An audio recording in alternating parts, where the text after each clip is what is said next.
E o nosso compromisso de hoje é, como sempre, especial. E neste ponto onde nós estamos, nós vamos falar sobre a vegetação costeira, a importância da vegetação costeira e por que é que nós precisamos tanto de ter áreas verdes, vegetação dunar e plantas que ornamentam e dão a proteção à nossa costa. Importância da vegetação costeira, importância do verde na zona litorânea, importância de ter as plantas neste espaço. E para conversar sobre isso, nós temos um convidado muito especial, o nosso amigo que é biólogo e residente aqui da casa, o Acácio Chechene, estará a nos passar muitas experiências sobre vegetação e importância dessa vegetação. Já sabe, daqui a mais um pouquinho, até já.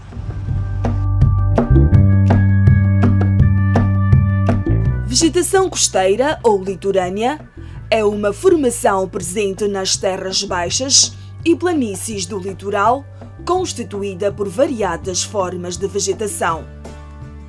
Sua vegetação é bastante variada, porém típica de regiões litorâneas.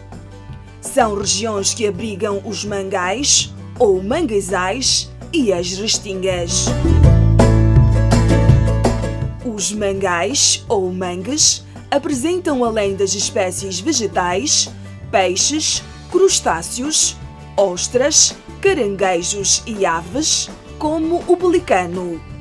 Os mangais aparecem em várias partes do litoral tropical e no fundo das baías e na foz de rios. Apresenta elevada importância para o ecossistema marinho, sendo uma espécie de abrigo para a reprodução dos peixes presentes nesse ecossistema. Ocupam porções mais restritas do litoral, em restrâncias da costa, onde as águas são pouco movimentadas, como os pântanos litorâneos, os alagadiços e as regiões inundadas pela maré alta. Neles predominam vegetações halófitas, que se adaptam a ambientes salinos, com raízes aéreas respiratórias, dotadas de raízes fortes, que lhes permitem absorver o oxigênio mesmo em áreas alagadas.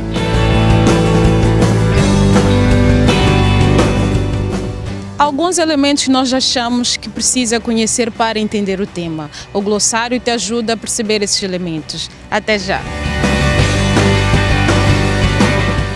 Litoral é um substantivo masculino, extensão de território ao longo da costa das bordas do mar. Pelicano são um género de grandes aves aquáticas caracterizadas por um longo bico e uma grande bolsa na garganta, utilizada para capturar presas e drenar a água do conteúdo recolhido antes de engolir. E sabe que tem aquele momento especial onde nós testamos o teu conhecimento. Agora a seguir, o quiz. Até já!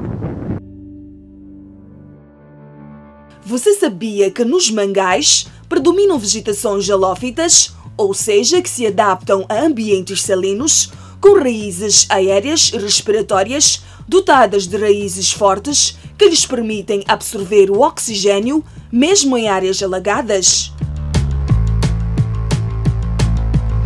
E chega aquele momento especial do nosso programa, aquele momento em que interagimos, conversamos com os nossos convidados. E hoje estamos aqui à conversa com o Acácio Chechene, o nosso biólogo que nos vai explicar tudo o que nós temos de dúvida e que precisamos saber sobre a vegetação costeira. Agora, em entrevista com o Acácio Chechene. Até já!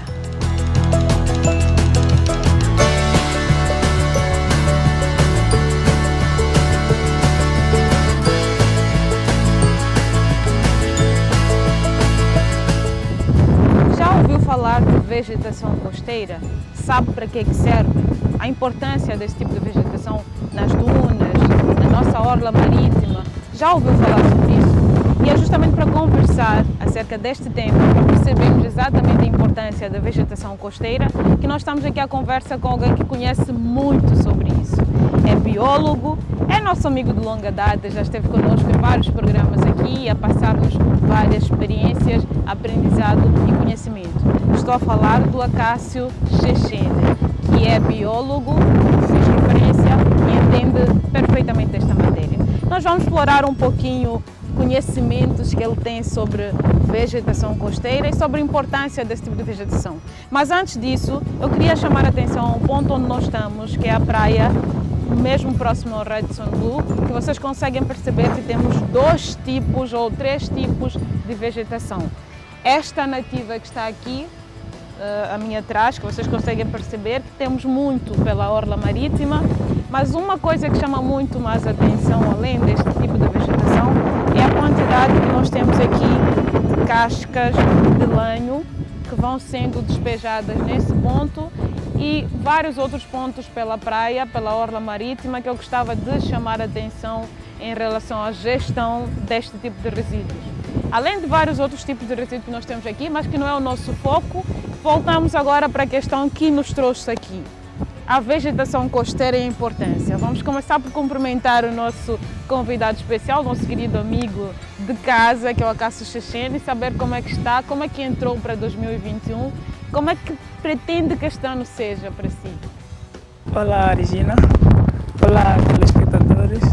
Muito obrigado mais uma vez pelo convite. É sempre um prazer para nós. Entrei no ano 2021 muito bem, graças a Deus, e tenho uma expectativa muito grande e positiva para este ano. Espero que a cura deste coronavírus venha e que tudo isto pare e que tudo volte ao normal. Nós também esperamos que a cura venha. Aliás, nós esperamos que a vida normalize. Se é que podemos chamar de normalizar, se calhar o novo normal de agora, que possamos conviver de forma mais saudável e respeitar as normas de biossegurança. Por favor, quem está em casa já sabe. Distanciamento social, nós aqui mantemos algum distanciamento social, mas além disso, a lavagem das mãos, o uso de gel, sempre álcool em gel, sempre. E, por favor, evitem aglomerados. Até é bom para o meio ambiente, porque estamos a falar de um tudo, não é só falar da saúde pública no sentido de saúde ligado a questões de doença, a virologia, mas estamos a falar de saúde na essência, a saúde ambiental também.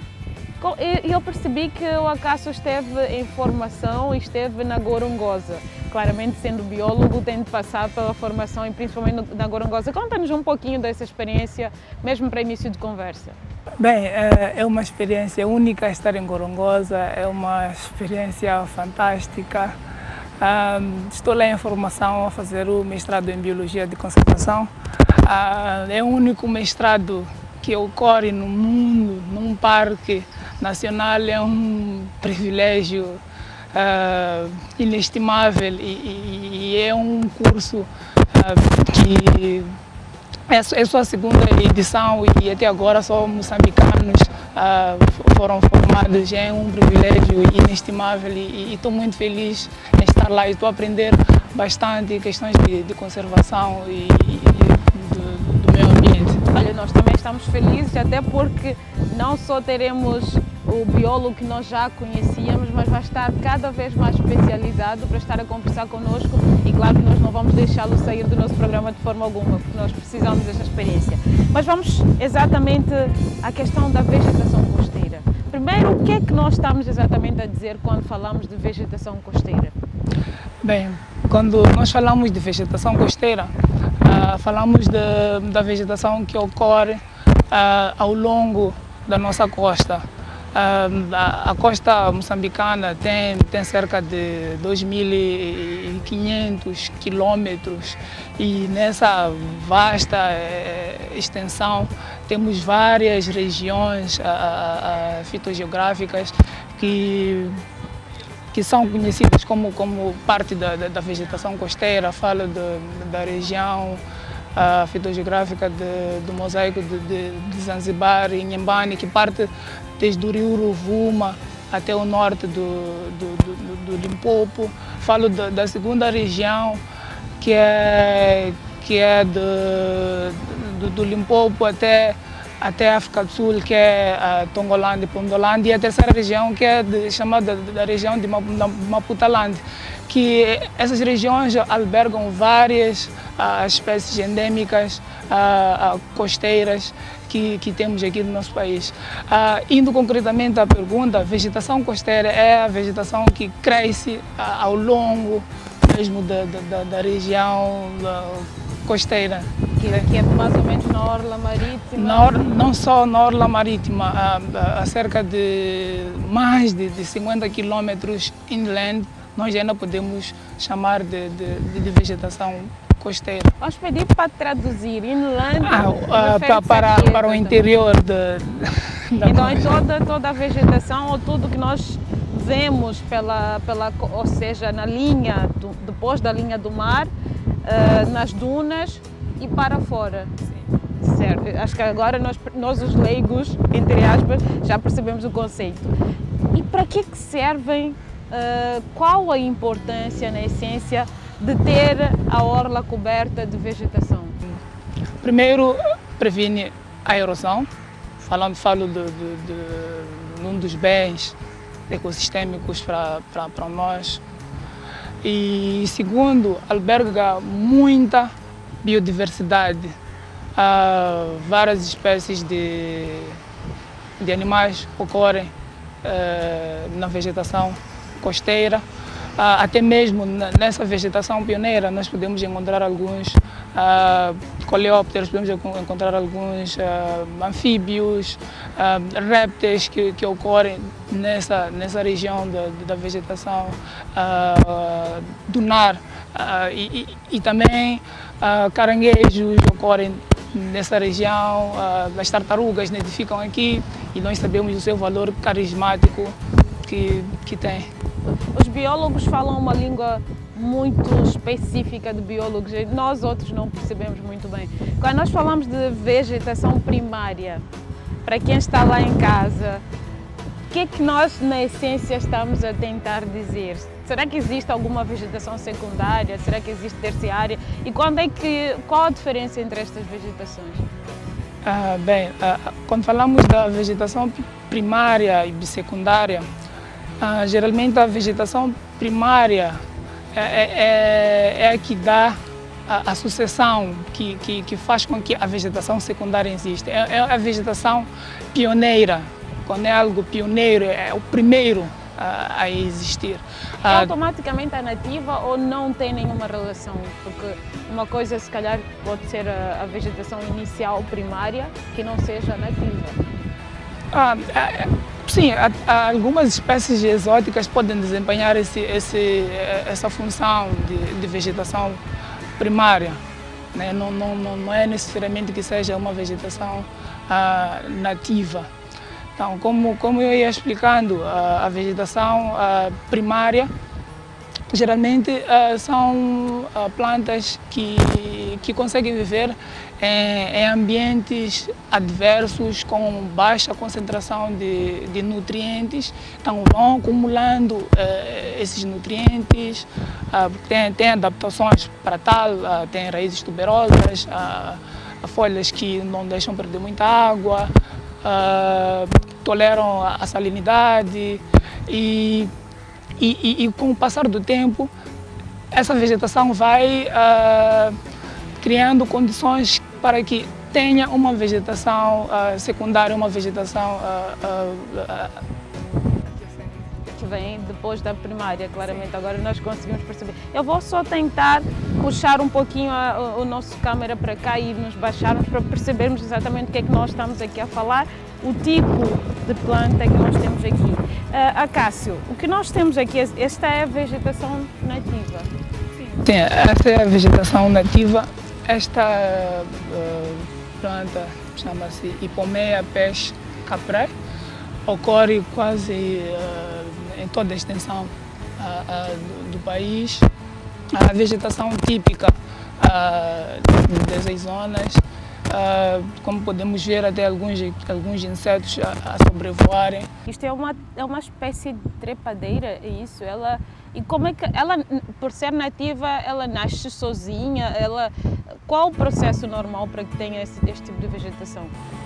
Tem flores, acontece o processo de reprodução normal, vemos aqui insetos, a polinização das flores e a formação de frutos, sementes e vai se propagando na sua forma natural.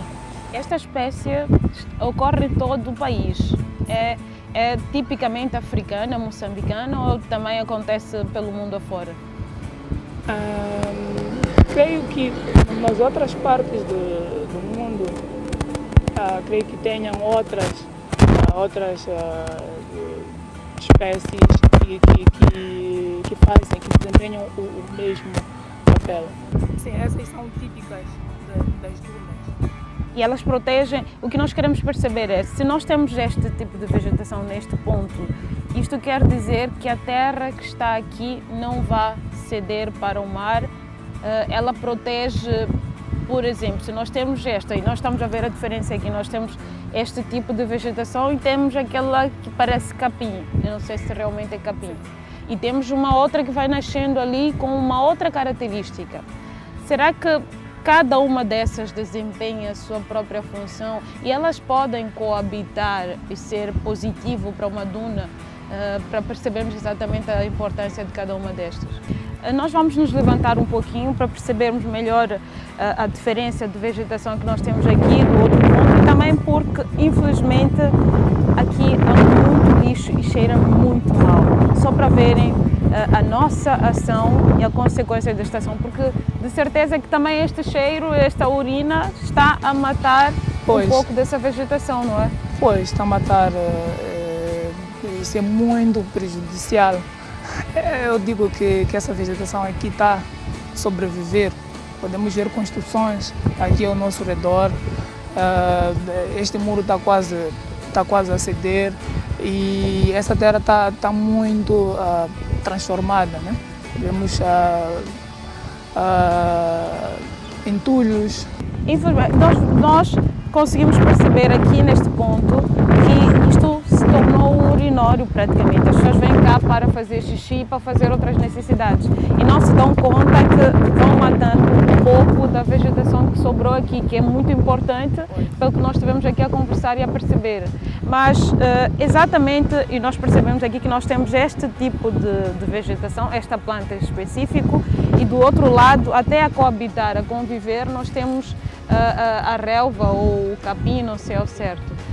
E voltamos sempre à questão inicial. Esta convivência é pacífica, é normal e é benéfica para o ambiente, para a manutenção dos ecossistemas aqui? Eu não chamaria de benéfica, porque aqui há uma competição, pelo que eu vejo. O capim aqui não é formador de dunas. São espécies que crescem em qualquer lugar, são espécies oportunísticas,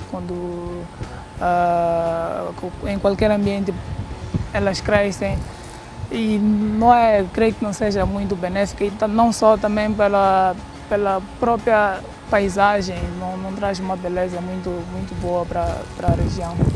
Mas em termos por exemplo, o que nós estamos a reparar é que esta espécie vai indo para aquela direção e para exatamente no ponto onde nós temos o capim.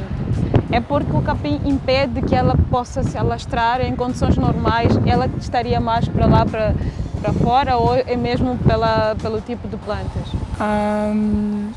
Também pode estar relacionado com o tipo de terreno que temos daquela parte para lá. O terreno lá pode ser mais duro, pode não ser muito arenoso, e pode ter mesmo essa relação. Podemos ver a partir daquele ponto o capim predomina naquela região, e ali tem um passeio rudimentar, se for a perceber. Acho que aquele sítio lá não é propício para crescer esta vegetação. E nós temos aqui alguma espécie que só vive e sobrevive neste tipo de vegetação, em termos de ecossistema, que nós poderíamos encontrar aqui de alimento, de nutrientes, de natureza, que é específico aqui deste tipo de plantas? O que é que nós temos em termos de característica? O que é que nós podemos encontrar em áreas onde nós temos este tipo de vegetação, que difere das outras áreas, por exemplo? Indo por aí, esse, eu já havia dito, é um ecossistema rico. Existem várias espécies de vegetação pioneira que ocorrem. As espécies de formigas, de répteis, de anfíbios, de aves que nidificam até nessas regiões, formam esse ecossistema muito rico. Perfeito. Acácio, nós vamos explorar mais outros tipos de espécies, nós vamos tentar ao máximo cobrir algumas outras diferentes destas que nos interessa levar a público, e vamos só ter um intervalozinho para beber uma água e dar o tempo das pessoas irem pesquisar e começarem a olhar para a internet o que é que nós estamos aqui a falar, a espécie que nós estamos aqui a citar, e voltamos já para conhecer um pouquinho mais de casuarinas e outras árvores que nós temos aqui pela Costa do Sol e pela orla marítima, não é? Então convido-lhe a ficar aí conosco. Até já!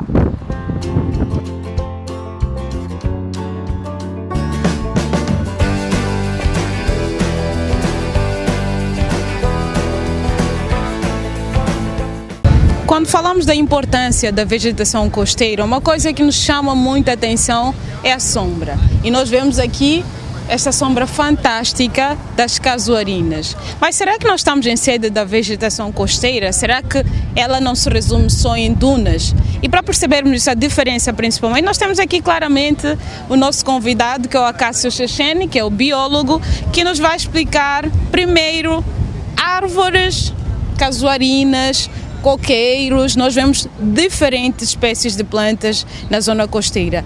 Tudo isso também faz parte da vegetação costeira? Sim. Tudo isso faz parte da vegetação costeira. Mas aqui enfatizar que as casuarinas são espécies introduzidas aqui no nosso país. Uma das primeiras introduções foi na região do rio Limpopo, bem na era colonial. Serviu para evitar a erosão, mas só que e serve também como quebra-ventos, e esse processo de plantação das casuarinas ficou na moda na época, e em várias praias do nosso país começou-se a plantar essa casuarina, até mesmo na ilha de Inhaca, na região da Santa Maria. É um outro exemplo de sucesso da plantação destas casuarinas, bem perto do canal que separa a ilha de Inhaca e Maxangula. Uma plantação de casuarinas que faz com que se evite a erosão naquela região. É um exemplo de sucesso na plantação dessas casuarinas naquele local, mas só que também tem seus impactos negativos, né? Pois as casuarinas não têm o mesmo papel que a vegetação rasteira. A vegetação pioneira não desempenha o mesmo papel. Por exemplo, como havia referido na região do Limpopo, lá na foz do Limpopo, essas casuarinas só conseguem depositar areia, conseguem formar dunas já estabelecidas, ou seja, dunas já bem formadas, ou seja, as dunas primárias que já são mais grandes, conseguem depositar lá no topo, mas não desempenham o mesmo papel que essa outra vegetação. Se formos a verificá-lo aqui ao redor dessas árvores, não verificamos nenhuma vegetação aqui embaixo. Por baixo, pois. Porque essas folhas têm propriedades, nós chamamos de propriedades alelopáticas. Não deixa crescer nada ao seu redor por causa da competição. Podemos olhar até ali, podemos ver onde as folhas caem, há um pequeno desvio da própria vegetação. Sim. Dunar ali é algo muito interessante. É algo que nos chama a atenção. Por acaso eu nunca tinha reparado neste sentido e vou-me apercebendo agora. toda a zona onde está a casuarina ou esta espécie de árvore não há nada que seja vegetação por baixo. E logo a seguir nós temos zonas, pequenas áreas, pequenos núcleos onde nós temos a vegetação rasteira. Se nós quisermos olhar de forma comparativa, as casuarinas, em termos de benefícios e malefícios, se calhar elas, não sei se estaria a falar certo, se calhar seriam prejudiciais para o ecossistema. É o certo dizer assim? Sim, de certa forma são prejudiciais nesta região, em determinados sítios. Nessa região eu considero prejudiciais, porque a longo prazo já podemos verificar as raízes já começam a aparecer e com o passar do tempo vão se desraizar e essas árvores vão cair, vão criar pequenas crateras, como se verificou nos anos passados, mas com a construção da nova estrada adotaram-se medidas para que se evitasse isso e está-se a ver resultados. Por exemplo, a construção desses esporões, esses esporões faz com que a areia que vem dos rios, desviem-se e se acumulem nessa região. E é uma das maneiras que faz com que não tenha a erosão. Espero que isso funcione e que a longo prazo isso não traga mais malefícios, claramente. Exatamente. Mas tem benefícios para nós, o homem. E se calhar fazer referência a isso, porque quem está em casa de certeza pode agora estar a pensar, elas são de todo mazinhas, mas se calhar tenham muitas outras coisas que beneficiam este ponto, não é? Sim. Estamos num lugar fresco. Muito fresco, diga-se. Aqui no seu momento de lazer, aproveitarem da sombra e da frescura que essas árvores trazem. Funcionam como quebra-ventos, apesar dessa região não ter muito vento. Temos barreiras naturais que evitam com que venha um vento forte. Lá temos a ilha Chifina, temos a ilha de Nhaca, também funcionam como barreiras naturais, que o vento não entre com muita intensidade nessa região vindo do alto mar. Uma pergunta de uma leiga a representar todos os outros leigos que estão aí em casa. Nós chamamos quase tudo que seja árvore, às vezes até as espécies são diferentes, de casuarinas. Tudo o que nós temos aqui pela orla, diferente do coqueiro, é casuarina. Como é que nós identificamos? É pela característica das árvores e caem estas sementes ou não sei qual. Só esta espécie que é casuarina, só esta árvore que nós chamamos de casuarina? Sim, essa é uma espécie mesmo de casuarina, é casuarina exitifolia. Tem essas folhas que são pequenas. São pequenas parecem folhas, umas linhas. Sim, são folhas modificadas aqui dentro, são pequenas folhas modificadas que estão adaptadas e conseguem viver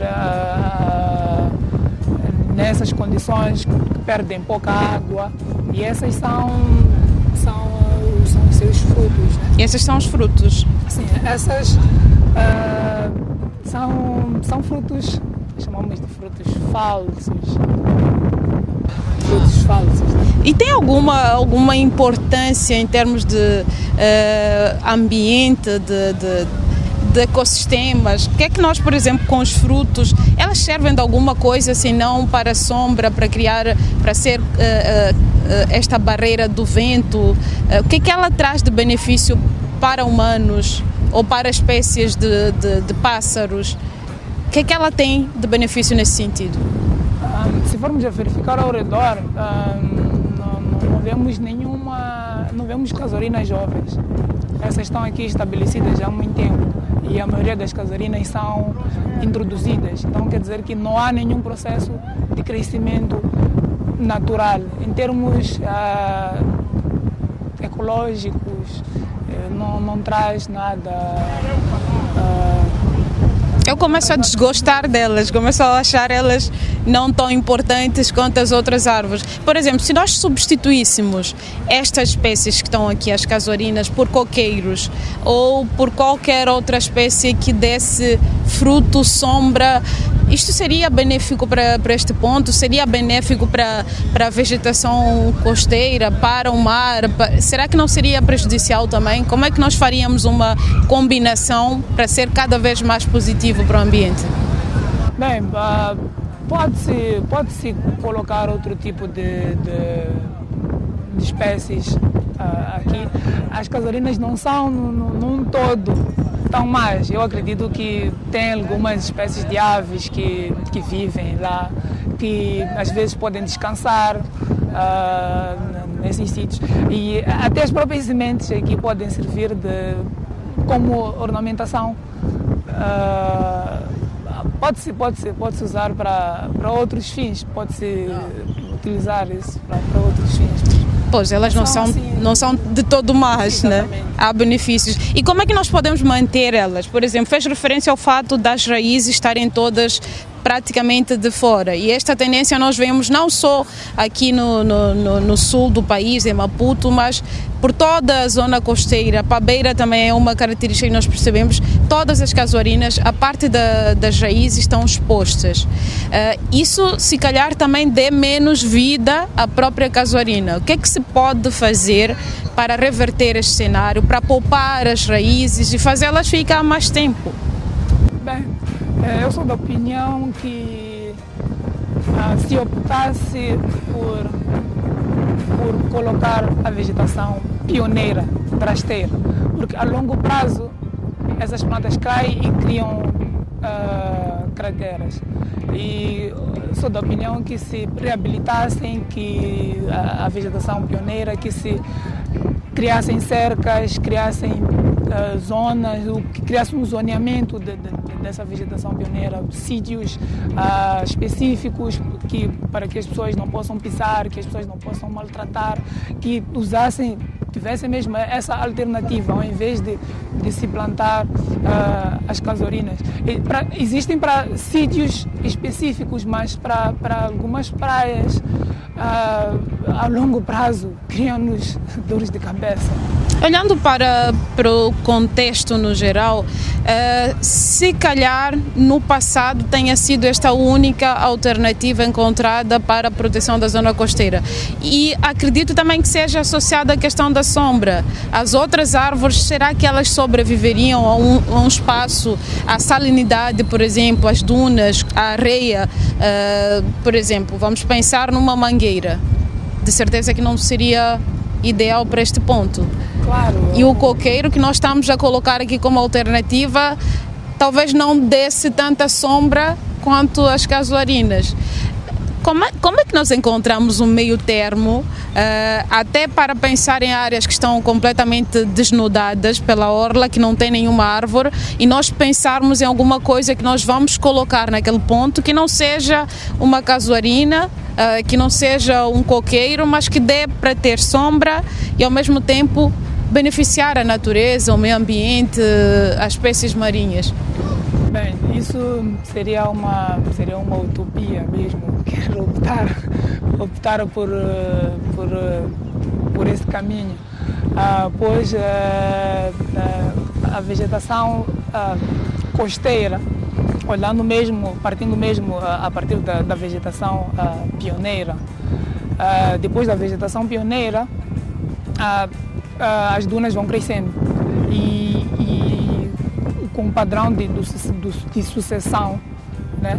Temos a vegetação pioneira, depois temos uma outra vegetação que é brenha das dunas, que é formada por uma vegetação arbustiva com trepadeiras, que é de difícil acesso.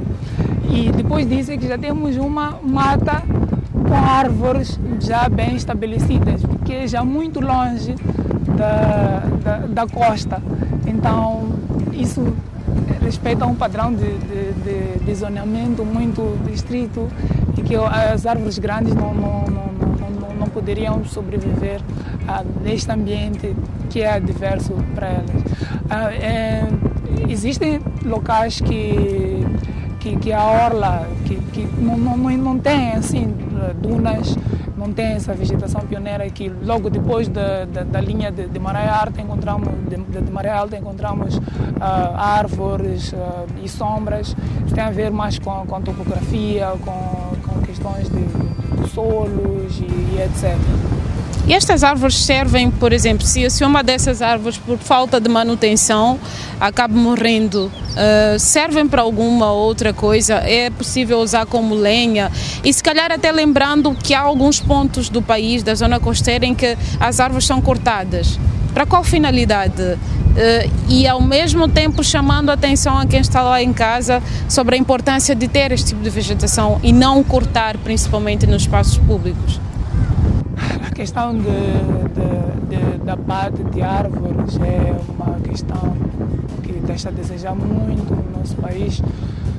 Nós perdemos muitas florestas, muitas árvores por causa da produção do carvão, e a vegetação costeira não fica atrás. E há muitos impactos negativos para isso. Por causa disso, a título de exemplo, na região de Matutuine, havia um abate de uma espécie de árvore que as pessoas usavam por causa do turismo. Então, cortavam para poder fazer esculturas, para poder vender para os turistas na Ponta do Ouro e etc. E isso criou manchas nessa vegetação dunar e que causou um impacto negativo na população de pássaros. Em manchas pequeninas que tinham que teve muito abate de árvores. Havia pouca diversidade de aves e só pequenos grupos específicos que conseguiam ficar lá, mas em manchas intactas grandes havia muita diversidade de árvores, de aves e de outros animais. É importante não abater essa variedade de árvores que temos aqui. Como já havia dito no primeiro bloco, nós temos esses 3 centros de endemismo que eu disse, Zanzibar, Inhambane, Tongolande, Pondolande e Maputaland, que tem várias espécies endêmicas. Endêmicas significa que só ocorrem aqui. Pois, já ia perguntar que só ocorre aqui, pois. De biodiversidade, né, que nós temos nessa região. Em termos de, até mesmo voltando à questão de forma insistente, para chamar a atenção às pessoas, elas abatem as casuarinas, mas abatem para qual finalidade? Por exemplo, esta espécie que nós temos aqui também é cortada e abatida. Terá como saber, por exemplo, para que é que se usa? E isto vai ser útil também para que as pessoas comecem a perceber que não podem fazer. Usam para qual finalidade? Usam para quê? Para lenha? Acredito eu que seja usado para lenha e fazendo uma analogia com as árvores de mangala, que muitas das vezes são usadas na construção, são resistentes à água, ao sal, à salinidade, então à exposição ao sol. Essas árvores também podem servir para fazer cercos dos quintais, para lenha, e as pessoas podem abater para vários fins. Pois, infelizmente vão abatendo e se esquecem da importância. Se nós formos até olhar à volta aqui, nós já percebemos que as pessoas estão aqui deitadas a descansar, porque as árvores são importantes, as casuarinas são importantes, a vegetação costeira também é importante. Em jeito de fecho e a chamar ao mesmo tempo a atenção a quem está lá em casa, por favor, Acácio, qual mensagem gostava de deixar? Bem, a mensagem que eu gostava de deixar é que todo mundo, somente as pessoas que frequentam as praias, não respeitassem a vegetação dunar, Muitas pessoas pisoteiam essa vegetação. Essa vegetação é muito importante para nós, para o estabelecimento das dunas. E que a outra mensagem eu gostaria de ver que se reabilitassem, tivesse algum projeto de reabilitação dessas dunas que muitas das vezes são esquecidas. Há projetos de plantação de casuarinas e nós sabemos qual é o impacto que isso traz. Então, gostaria que focássemos um bocadinho mais na reabilitação dessas dunas, dessa vegetação pioneira, que pode nos trazer muitos bens para o futuro. E reabilitar as dunas é reabilitar a natureza e trazer um conforto ao próprio ecossistema, à natureza, ao meio ambiente no geral e a todos nós, como seres humanos, que precisamos desta orla marítima cada vez mais saudável e mais consciente. E já sabe, mande-nos propostas de tema, mande-nos ideias, sugestões, converse, interaja connosco, que nós estamos dispostos a ouvir a vossa opinião e estamos dispostos a dar espaço que vocês precisam no nosso programa. Construir a geração consciente não se faz só aqui, faz-se também aí em casa e todos nós juntos podemos fazer Moçambique cada vez mais consciente. Já sabe que antes de ir embora, passe pelas boas práticas, faça as boas práticas e seja geração consciente. Até a próxima semana.